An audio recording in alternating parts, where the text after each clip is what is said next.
해설이 있는 신앙송 김영옥의 시가 머문 자리 9번째 시간을 시작하겠습니다. 저는 신앙송가 김영옥입니다. 고개 숙인 들녘의 황금빛은 가을을 아름답게 수놓고 부지런한 나무들은 벌써 겨울 맞을 채비로 분주합니다. 농부들의 바쁜 손길에 가을은 더욱더 풍성해지고 눈이 드는 곳마다 펼쳐지는 가을 풍경은 우리의 감성의 근육을 기름지게 살찌우는 듯합니다. 이렇게 멋진 가을날 저와 함께 머무릴 시인은 이기철 시인의 작은 것을 위하여입니다. 이기철 시인은 1943년 경남 거창에서 태어나셨습니다. 영남대학교 국어국문학과를 졸업하고 1986년 동대학원에서 박사학위를 취득하였습니다. 1972년 현대문학에 5월에 들른 고향 외 4편으로 등단하였고 이후 첫 시집 낱말 추적을 시작으로 청산행, 지상에서 부르고 싶은 노래, 내가 만난 사람은 모두 아름다웠다, 가장 따뜻한 책, 사람과 함께 이 길을 걸었네, 별까지는 가야 한다 등의 시집과 다수의 에세이집, 비평집, 학술서 등을 출간하였습니다. 대구 시인협회장과 한국어문학회 회장을 역임했고 김수영 문학상, 후광 문학상, 시와 시학상, 대구광역시 문화상 문학 부분 등을 수상했습니다. 1980년부터 영남대학교 교수로 재직하다가 2008년 정년 퇴임하고 현재 영남대학교 명예교수로 있습니다. 2003년 이후 현재까지 청도군에서 여향예원 시 가꾸는 마을을 운영하고 있습니다. 우리는 예나 지금이나 성공지향적인 삶을 살고 있습니다.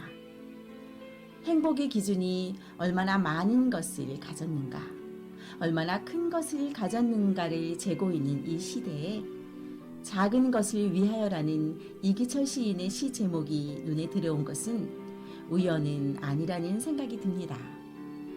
왠지 제목만 들어도 가슴이 뭉클해지는데요.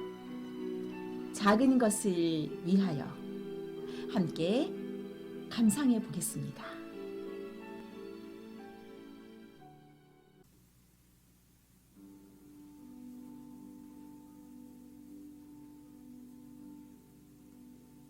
작은 것을 위하여. 이기철. 굴뚝새들은 조그맣게 산다. 강아지풀 속이나 탱자나무 숲속에 살면서도 그들은 즐겁고 물엿귀 잎새 위에서도 그들은 깃을 묻고 잠들 줄 안다. 작은 빗방울 일부러 피하지 않고 숫더미 같은 것도 부리로 쪼으며 발톱으로 어루만진다. 인가에서 울려오는 차임벨 소리에 놀란 눈을 뜨고 질주하는 자동차 소리에 가슴은 떨리지만 밤과 느릅나무 잎새와 어둠 속의 별빛을 바라보며 그들은 조용한 화해와 순응의 하룻밤을 새우고 짧은 꿈속에 저들의 생애의 몇 토막 이야기를 묻는다. 아카시아 꽃을 떨어뜨리고 불어온 바람이 깃털 속에 박히고 박하꽃 피운 바람이 부리 끝에 와 머무는 밤에도 그들의 하루는 어둠 속에서 깨어나 또 다른 날빛을 맞으며 가을로 간다. 여름이 아무도 돌봐주지 않는 들녘 끝에 대비름꽃 한 점 피웠다 지우듯이 가을은 아무도 기억하지 않는 산기슭 쌀이나무 끝에 굴뚝 새들의 타는 노래를 리본처럼 달아둔다. 인간이 서로의 이익을 위해 전쟁을 하는 동안에도 인간 다음에 이 지상에 남을 것들을 위하여 굴뚝 새들은 오리나무 뿌리 뻗는 황토 기슭에 그들의 꿈과 노래를 보석처럼 묻어둔다.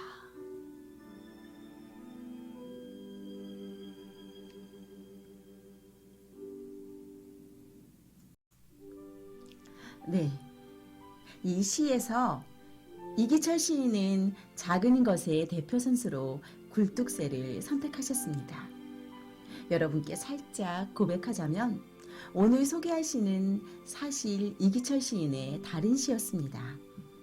김영옥의 시가 머문 자리 9번째 시간을 준비하며 이기철 시인의 여러 편의 시를 읽어가던 중 작은 것을 위하여라는 시를 읽으면서 이거야, 바로 이거야 하는 생각이 들었고 여러분께 이 시를 빨리 소개하고 싶어 마음이 설렜습니다.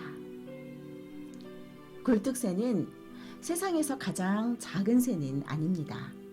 가장 작은 새는 말벌보다 조금 큰 벌새라고 합니다. 굴뚝새는 우리나라 텃새로 몸 길이는 약 10cm 정도의 소형 조류입니다.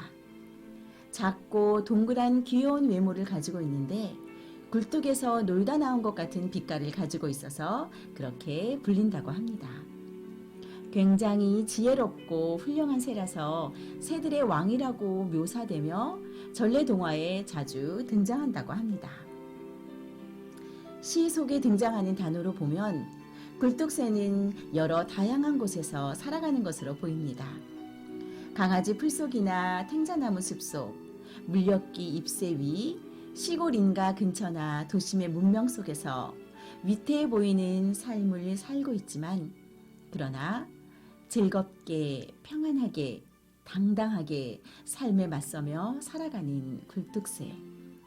예로부터 도둑들 사이에 탱자나무로 생 울타리를 한 집에는 절대로 들어가지 말라고 했다는 속설이 있듯이 탱자나무 울타리 안팎으로는 쥐 한 마리 드나들지 못할 정도로 철저한 가시장벽이 펼쳐짐에도 그곳에 둥지를 트는 무모함과 과감함을 보여주고 있는 굴뚝새.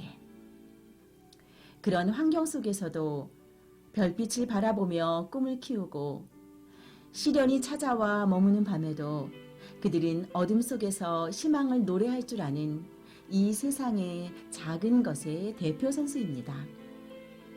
저는 이 시를 읽으며 힘겹게 하루하루를 견디며 살아가는 그러나 그 삶 속에서 긍정의 이유를 찾아가며 그 삶을 행복의 보석으로 만들어가는 이 시대의 소시민들의 이야기, 바로 저와 여러분의 삶의 이야기가 아닌가 싶어 위로와 공감의 감동을 느꼈습니다. 시인은 굴뚝새의 삶을 빌어 잘하고 있는 거야. 잘 살고 있는 거야. 우리를 토닥여주는 것 같습니다. 강경주 시인의 단장시조 새를 읽으며 눈물이 났습니다. 나는 게 아니라니까. 살아가는 거라니까. 우리는 자유롭게 저 하늘을 날아가는 새를 보며 그들의 자유로움을 동경하지만 그들에게는 그것이 힘겨운 삶의 한 부분이라는 것을 이혜인 시인은 친구야 너는 아니? 라는 시 속에서 꽃이 필 때 꽃이 질 때 사실은 참 아픈 거래. 나무가 꽃을 피우고 열매를 달아줄 때 사실은 참 아픈 거래. 이렇게 이야기하고 있습니다. 꽃을 피우며 웃고 있는 저 꽃들도 온몸 다해 살아가는 것이라는 것. 어느 누구의 삶도 함부로 평가하고 판단하면 안 되겠구나 하는 생각이 들었습니다. 우리가 살아가는 이 우주 속에서 작지 않은 것이 있을까요? 이 세상의 모든 작은 것을 위하여 화이팅! 김영옥의 시가 머문 자리는 다음 시간에 10번째 시간으로 찾아뵙겠습니다. 지금까지 진행의 신앙송가 김영옥이었습니다. 함께 머물러 주셔서 고맙습니다.